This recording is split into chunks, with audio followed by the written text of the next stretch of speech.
Hey guys, welcome back to my YouTube channel, and for today's video I will teach you how to delete playlists on your TikTok app. So let's start.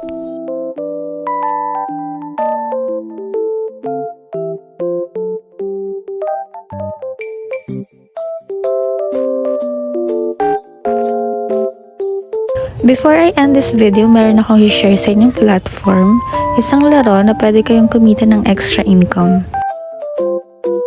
Ilalagay ko na lang sa description section yung link nitong platform para matry nyo din siya kung gusto nyo.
And that's it for today's video. Thank you for watching and don't forget to click subscribe.